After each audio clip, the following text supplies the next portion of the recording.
What up, y'all? Tina here. Yo, let's get into the recap of episode 3, House of the Dragon. All right, so the show opens up with the battle of the Burning Mill between the Brackens and the Blackwoods. Now, the Blackwoods and the Brackens have been beefing for years. If you recall, we saw a small snippet of their beef in season 1. This intro shows how a small dispute between teenagers turned into a massacre of probably hundreds or thousands with no real reason on why it happened. And that is the underlying theme of this episode. Why are we really going to war? So we go to Dragonstone and Rhaenyra is burying the twins together, and Jace, he ain't really feeling it at all. He's like, yo, that boy, he a traitor. He shouldn't even be in the same grave as his brother. And Rhaenyra's like, look, all he did was stick to his oath. We can't really fault him for that. Them is two brothers. They came in the world together. We gonna send them out together.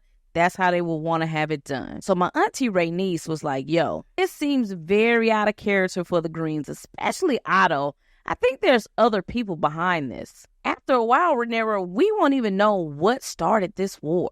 Rhaenyra was like, we know what started it, when they usurped my throne. Rhaenys was like, yeah, in your mind, that's when it started. Or did it start when Vhagar ate Luke? Or when Luke took Aemon's eye? Everybody's going to have a different story on what actually started this. And this kind of goes back to the Brackens versus the Blackwood. They've been into it for so long, they don't even really know the real reason why they're fighting at this point. And Rhaenys is trying to get that point across to Rhaenyra.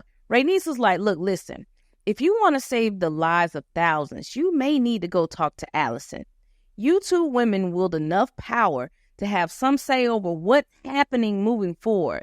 The gods don't like when families fight. Nobody wins when the family feuds. That's word to Hova.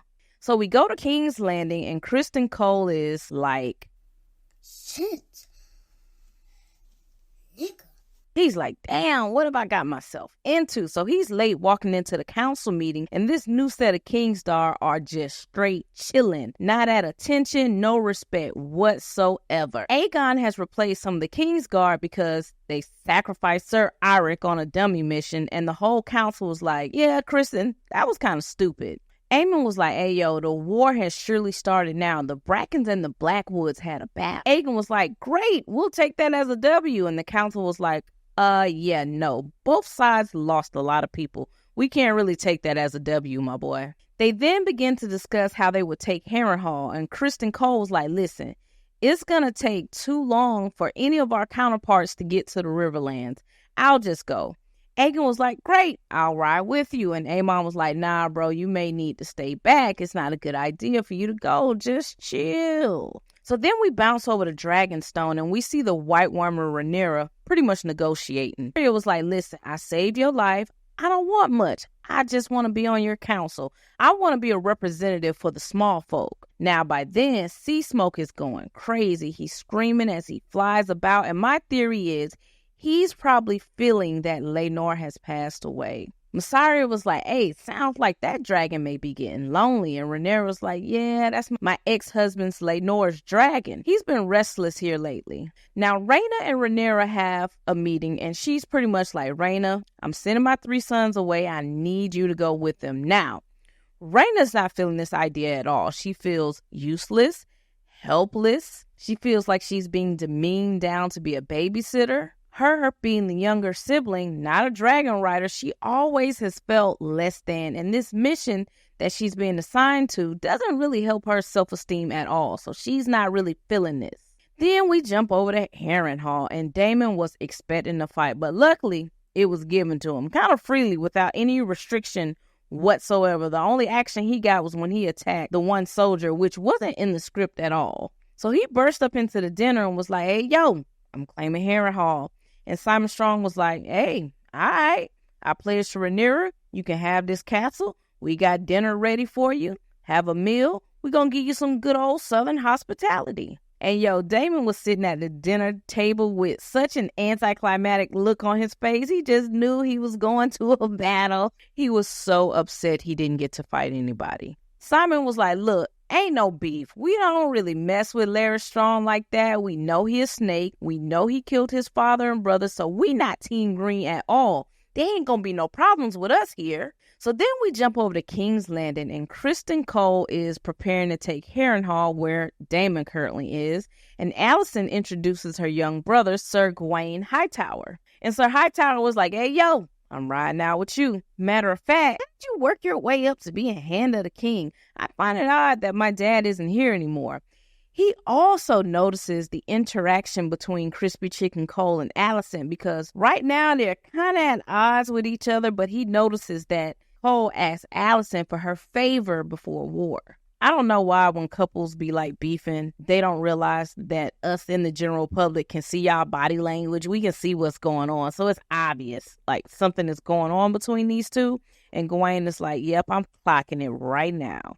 So we jump back to Dragonstone. Rhaenyra and her council are trying to decide how to move forward with the war. And the council is saying, hey, send them dragons out. What are we waiting on? Rhaenyra's like, listen, we are not about to be sending dragons out, because once dragons fly out, it's going to lead to full-on destruction. The council was like, listen, maybe you need to go hide somewhere and be safe and let the men handle the war. We don't even know what Daemon got going on. The Greens are sending hits out on you. You need to just let us, the men, handle it. Rhaenyra was like, I know y'all ain't talking about committing treason. I know y'all ain't talking about going to jail, right?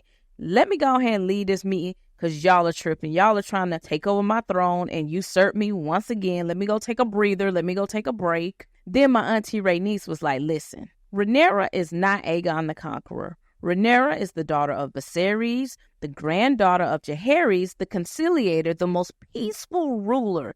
Y'all just chill and let her work. Y'all are ready to fight. Y'all have no patience or no strategy whatsoever. Just chill. So we jump over to the shipyard, and Rhaenys is talking to Corlys, and she's pretty much telling him like, hey, I understand you trying to get the Navy together, but we could really use you in some of them council meetings. She's also trying to convince Corlys to make Rhaena the heir to Driftmark. Now, say what you want about Rhaenys, she gonna always ride for her kids and her grandkids, but Corlys wasn't trying to hear none of that. He was like, Rhaena ain't no dragon rider, and she ain't no sailor, so I'm not leaving Driftmark to her. I just got to stay alive a little bit longer before I find someone to pass it off to. So we go back to Dragonstone, and Rhaenyra is sending Rhaena off to the Vale. Now, Rhaena, she's still pissed off about being sent away, but Rhaenyra's like, look, I'm giving you 6 dragons, sis, okay? 4 eggs and 2 small dragons. I'm counting on you to go be a politician and broker a deal with my cousin in the Vale so she can send these soldiers this way. Now, a lot of people felt like she was just dismissing Rhaena, but y'all got to check out my video on how Rhaena Targaryen is hands down the most important person in this dance, because Rhaenyra is giving her Khaleesi's eggs, plus she has to raise 2 future kings. Rhaena is single-handedly responsible for keeping the Targaryen lineage alive all the way up to Jon Snow, which is a little crazy when you think about it. This little scene here meant so much to the story and future stories to come in the Targaryen lore. Helaena is back at King's Landing, and she's expressing her grief over her son. And for the first time, we see Alicent show a glimpse of motherhood. And Helaena was like, hey, I forgive you. All right, we cool. Then we jump over and see Aegon putting on Aegon the Conqueror's armor, getting ready for battle. And Loras Littlefoot comes in like, hey, people are saying you're getting ready to go to war, and Aemon and Alicent are going to rule while you're gone. I think you should stay and be a king. Aegon is like, damn, you right. Matter of fact, I want to make you the master of whisperers as well. Keep bringing all the tea to me. Y'all, Aegon is just giving jobs out left and right. Speaking of giving out jobs, since he's named his homeboys to the Kingsguard, they're talking about breaking the virginity of one of the squires. And Aegon is like, hey, y'all supposed to be virgins moving forward. What are y'all talking about? And then they just bust out laughing in his face like, yeah, no, we're not doing that virginity thing. Hey, yo, this Kingsguard is just pure trash. No honor, no prestige about themselves. Just a bunch of frat boys. So we jump over to the brothel and we run into Ulf the White, which is a dragon seed. You can also check out my video for dragon seeds as well to get a brief explainer of them. But I love what they are doing with Ulf the White. They are setting him up to be a very shifty character. You don't know when he's telling the truth, when he's lying, when he'll tell a story to get a drink up off of you. He's the type of guy who's had to hustle his way through the world. Now, he's telling everything in this brothel. He's like, shh, King Jaehaerys is my grandfather, and Balon the Brave is my father, which makes Viserys and Daemon my brother, and my niece Rhaenyra, she is the one true queen. Period. I'm a Targaryen. I am a dragon seed. Now, this has caused a little controversy online because Ulf the White is in the book. He is a dragon seed, but I don't think they mention who he's kin to. So he's setting himself up to be the son of Balon the Brave, and people were like, Balon would never ever cheat on his wife. He would never have outside kids. I like that Ulf is saying, hey, that's my daddy, because one, he could be lying, telling a tall tale, or two, he could actually be telling the truth. We don't really know these people. It's possible that Balon was a great husband, but he also had outside kids too. What we do know is Ulf is a dragon seed. He gets his Targaryen lineage from somewhere. I like that it's giving some pushback on the narrative in the book. So, back to the show. He's like, yeah, Rhaenyra is the one true queen. And then when Aegon busts through the door, he's like, what up, Aegon, your highness, all hail the king. So, Ulf is quick on his toes. He is going to shift to whatever spot he needs to be in. Yo, y'all got to keep an eye on Ulf. So Aegon, being the party boy that he is like, hey, yo, drinks on me. Hey, yo, Ulf and Aegon slick look alike a little bit. He may be telling the truth. But anyway, so Aegon is trying to find the madam of the house for one of his little homeboys, and they find her laid up with Aemon. So Aegon begins trolling his brother like, yo, you still with her? Damn. And Aemon is looking pissed off like no other. Aemon gets up, walks off, sword just dangling everywhere. He like, man, fuck all y'all. Now, Aegon, he is still like picking on his brother, but his friends ain't laughing or nothing because they like, man, we know this joker is crazy. We not finna be laughing, so he'll come back and get us. So we jump over to Sir Gawain Hightower and his crew. They was headed for a hotel. Kristen Cole was like, hey, yo, where y'all going? We camping back there. And Gawain was like, bruh, I'm not sleeping on the ground. It's just not happening. Cole looks up in the sky like, man, there's something up there. We got to go. And then we catch a glimpse of Baela the Brave on Moon Dancer, just on patrol, cruising through the city, got her radar on, listening to Sexy Red, and her dragon is like, girl, the people down there they go. She was like, oh, bet up. So she flies down so she can get a good look on how many soldiers it is, and baby Moon Dancer was cruising, boy. I'm talking about riding. Crispy Chicken Cole and crew actually make it to the woods, and Gawain is shaking in his boots. He's like, man, hell nah, bro. That dragon almost got us. So Baela goes back to the council and is like, girl, the people are coming. I saw Crispy Chicken Cole. Rhaenyra was like, well, how do you know it's Cole? You was high up. Baela was like, girl, I didn't engage, but I did do a drive-by to see who was down there. And Rhaenyra was looking like, wait a damn minute. What? So damn, I forgot you are Daemon's daughter. You not gonna always listen. So the council is like, Rhaenyra, you got to suit these dragons up and get ready for war. They are coming for you, girl. You in danger, girl. Rhaenyra was like, I got to think. Y'all give me a minute. Give me a second. So we jump back to Harrenhal, and Daemon's sleeping quarters are not up to par. A little bit ghetto, a little bit hood. Water is leaking. The bed is hard. He's paranoid. It's visions and ghosts and witches. It is a lot going on at Hotel Harrenhal, but that's what Daemon ass gets, because he wanted to take it so bad. So at this point, he's hallucinating, dreaming, took some LSD. I don't know what is going on, but he sees young Rhaenyra, and she's like, you always messing up, uncle, and I am the one who has to clean it up. And at this point, we do see a little bit of vulnerability in Daemon, maybe a little regret for everything. So Alice Rivers walks by and pretty much tells him, hey, you know you're going to die right here, right? This is it. This is your end game. And Daemon is like, girl, whatever. It is what it is. Daemon like, I done faced death so many times. I don't care about this prophecy you got going on. So Rhaenyra is talking to the White Worm, her new master of whispers, and is like, girl, what is tea? I need to get to Alicent. Because at this point, Rhaenyra is trying to avoid war. She's trying to take the advice of Rhaenys and say, look, you and Alicent are the two most powerful women in Westeros at the moment. Y'all can prevent all this bloodshed. If this moves forward, thousands of lives will be lost. Y'all need to try to fix it. So my Saria is like, girl, it's easier to kill her than talk to her. You might just need to send a raven because you can't just go and talk to Allison. She always has a guard around.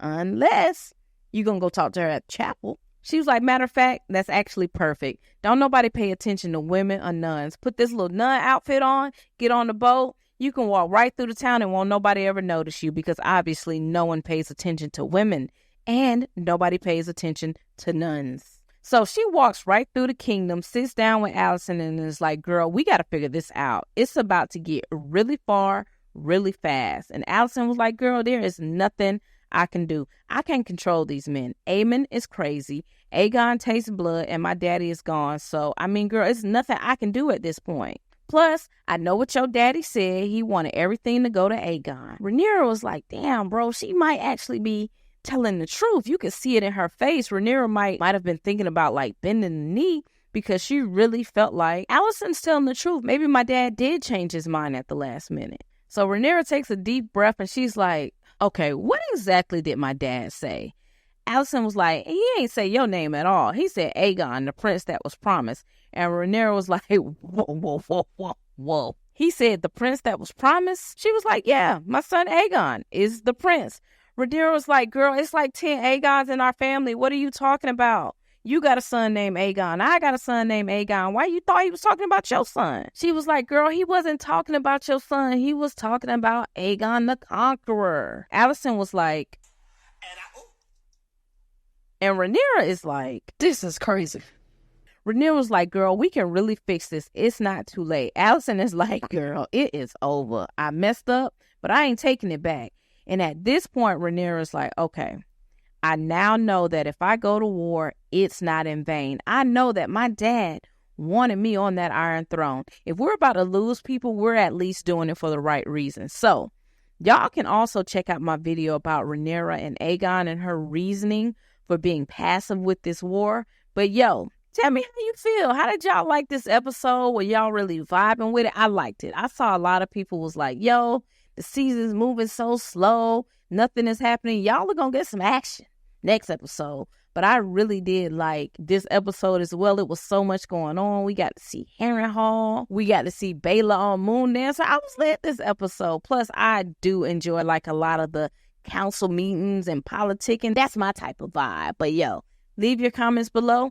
Tell me if you like this episode. Thanks for hanging out with me. Peace.